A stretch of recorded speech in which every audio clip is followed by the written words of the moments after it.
Hi everyone, I'm Lee, the leader of 24 Group. Today, our group will present our project titled Employee Attrition Insights and Prediction. In many companies today, keeping good employees is getting harder.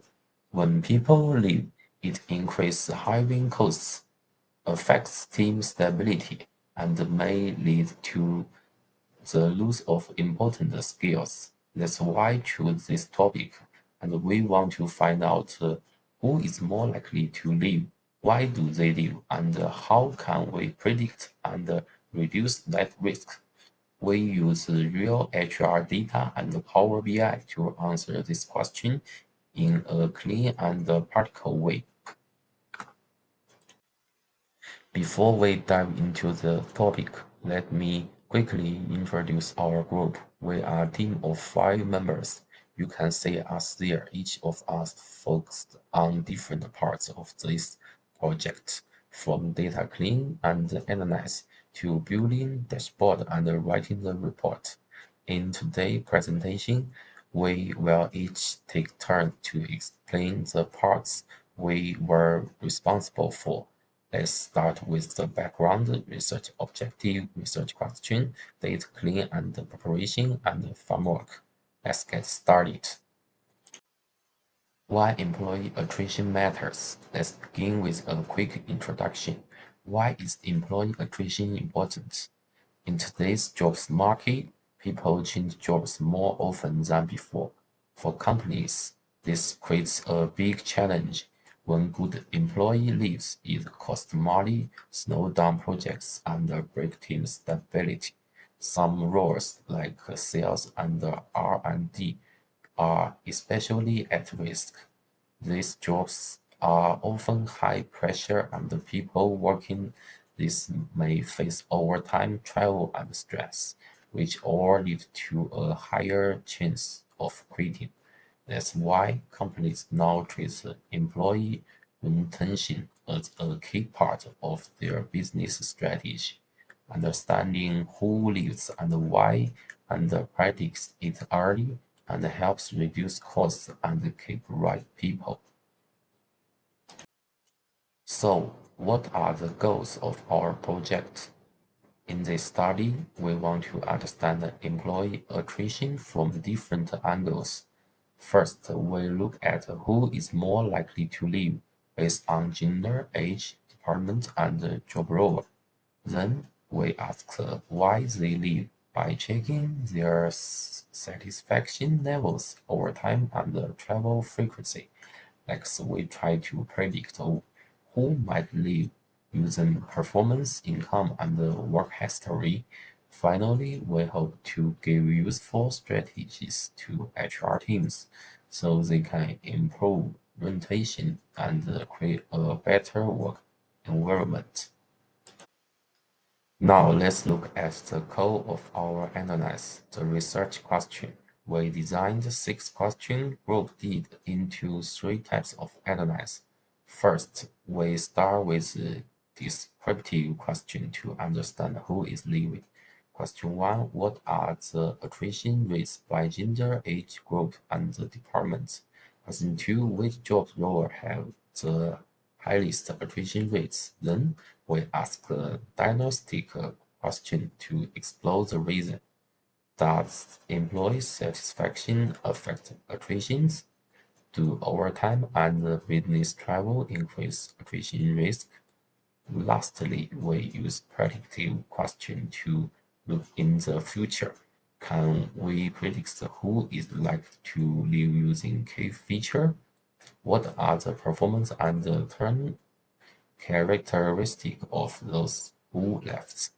Question flow helps us go from what's happening to why and finally to what can be done. Now let's explain how we prepare the data. We use the HR employee attrition dataset from Kaggle, which contain 1,417 records from a nutrition company. To get the data ready for analysis, we follow several steps. First, we remove event ID columns and check for missing value and outliers. Then we covered satisfaction, store like job satisfaction, environment satisfaction, and the relationship satisfaction into 5 levels from very low to very high. And we also use the spas to calculate a weighted satisfaction score based on how strongly each factor affects attrition, job and environment satisfaction go more weight.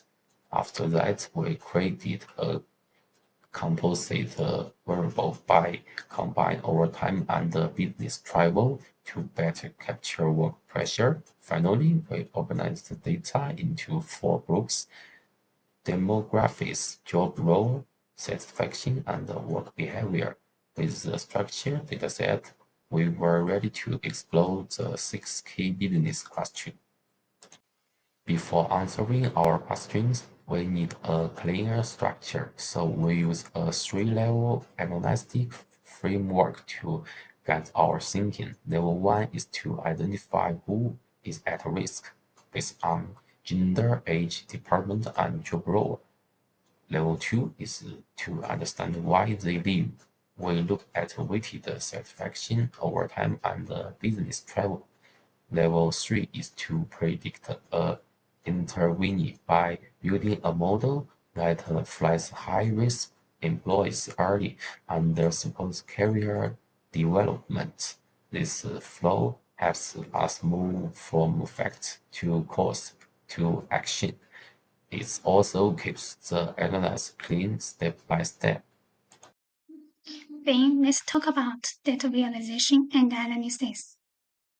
Question 1. What are the employee attrition rates across different genders, age groups, and departments? Male employees leave more than females. In the Human Resources Department, 68% of those who left were male. Similar trends appear in sales and R&D departments. This may relate to higher job stress or more external opportunities. By age, the youngest group, 18 to 29, has the highest turnover rate of 27.9%. In contrast, the 40 to 49 age group has the lowest turnover rate, showing more job stability. Departments with highest turnover include human resources and sales, likely due to high work pressure and complex tasks. Question 1. Recommendations. To reduce turnover among young employees, the company should provide clear career paths, training, and promotion opportunities.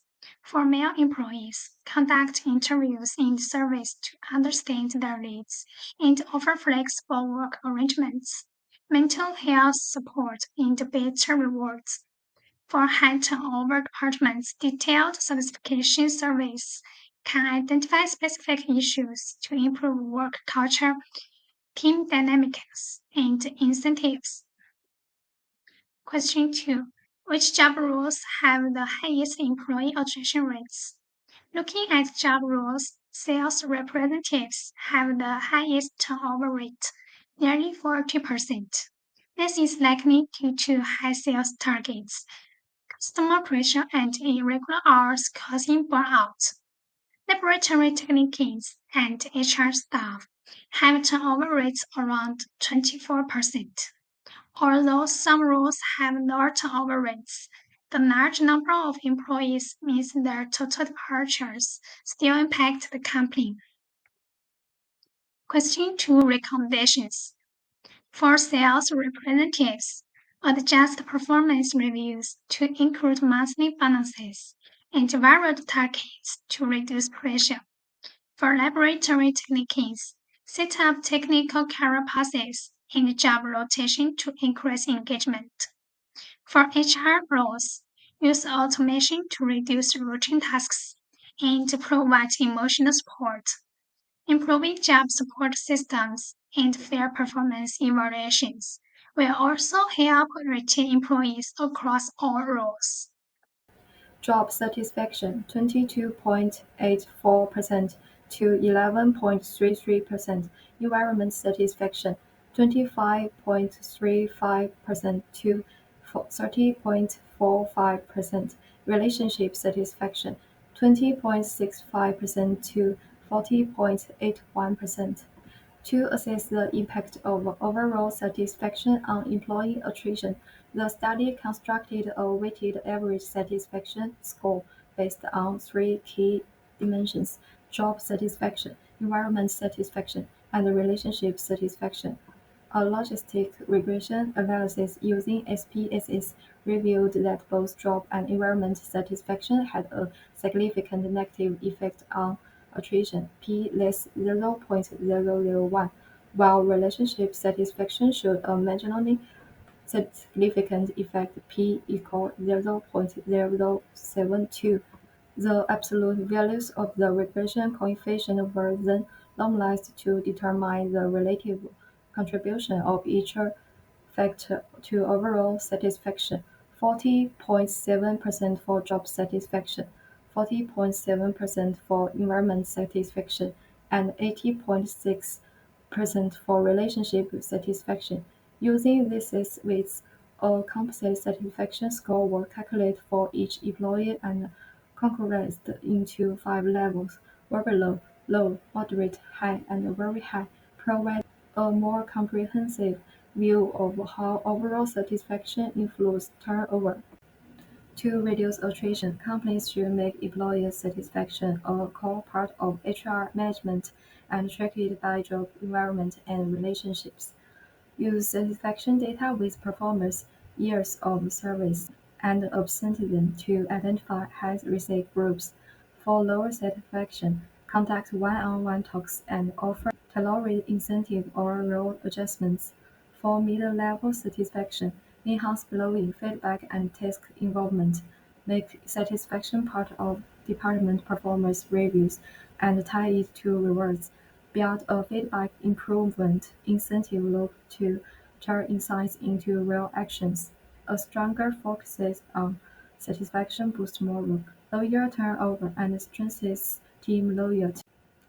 Employees who frequently work overtime to travel face a higher attrition risk.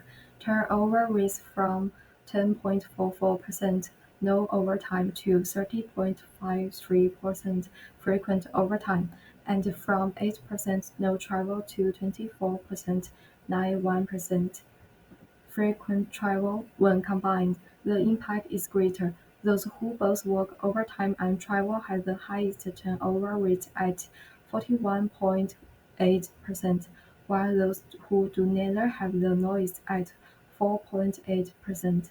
This data show that non-overs and frequent travel greatly increases attrition risk. For this high-risk group, it is essential to prioritize workload optimization, provide travel-related subsidies, and develop psychological support strategies. Establish a monitoring system, track overtime and travel frequency, integrate into HR analytics, use working hour editor to trigger schedule adjustments or HR actions, implement job rotation and support. For frequent travel roles, use job rotation, offer time off compensation and health support to reduce psychological stress, conduct regular interviews, schedule satisfaction interviews with employees who frequently work overtime or travel to identify turnover risks early and take preventive actions. Now let's start with question 5. Can a predictive model be built to identify the employees likely to leave?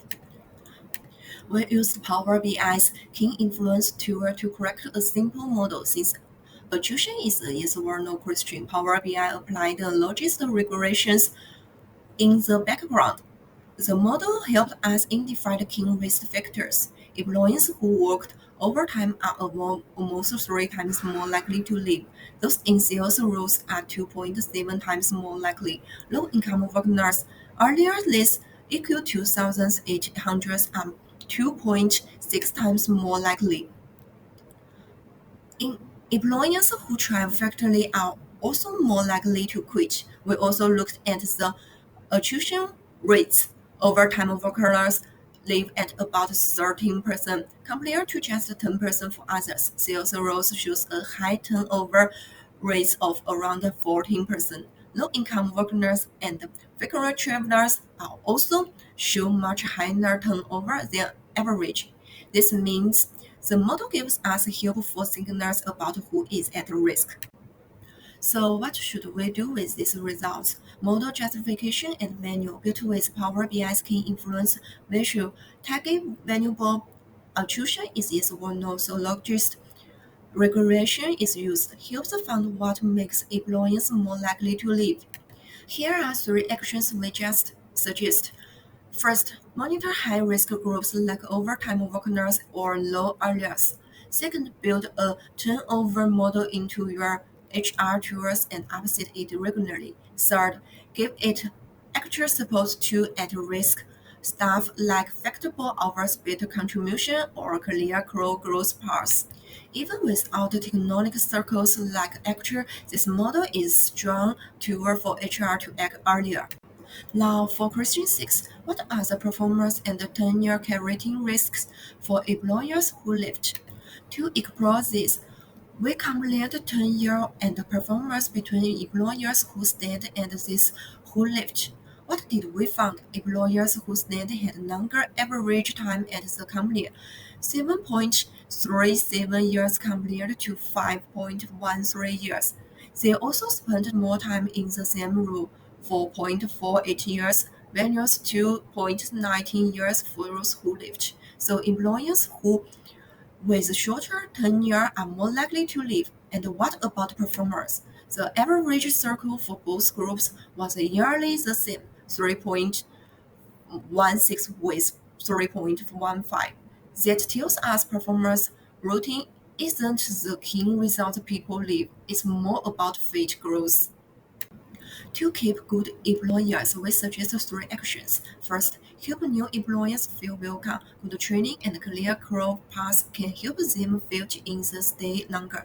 Second, support employers who have been here a long time. Avoid blowout by giving them new tax rewards and saying thank you for their work. Third, improve how we treat performers. Make it fair.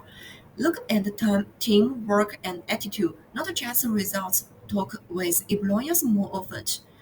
These small steps can help lower turnover and build a happy loyal team. In short, our analysis shows that turnover is not just a performance issue. It's more about working at core growth and how well people feel supposed. Hello everyone, let's start with an overview of the employee attrition patterns. On the left, we see gender-wise attrition. Male employees leave more often, especially in sales and R&D. The job role chart shows the sales representatives and live technicians have the highest attrition numbers. At the bottom, the age pay tag shows that employees aged 18 and 29 and 30 and 39 make up the majority of those who leave. Young employees are clearly more at risk. The satisfaction chart tells us the lower satisfaction leads to high turnover. The gap is very clear between the lowest and highest levels. Here we look at work behavior and turnover. The overtime bar shows that those who work overtime and have a much higher attrition rate, nearly 13%, compared to those who don't. Frequent business travel also leads to more employees leaving, especially when combined with overtime. The tendency chart compares those who stay and those who left. Leavers have short working years, both in total and in their current role, but there is no big difference in performance ratings, so we not just losing low performers. Based on the findings, here are three practical suggestions. Support young employees and high-stress roles with training and clear promotion pace, control over time and travel, introduce alerts and feedback system to reduce pressure, use predictive tools to find high-risk employees early and take timely action, clothing In summary, the data show clear patterns of who living and why. With the right support and early detection, we can reduce attrition and build a more stable workforce. Thank you. Thank you for your listening. We hope our project brings new insight to HR decision making.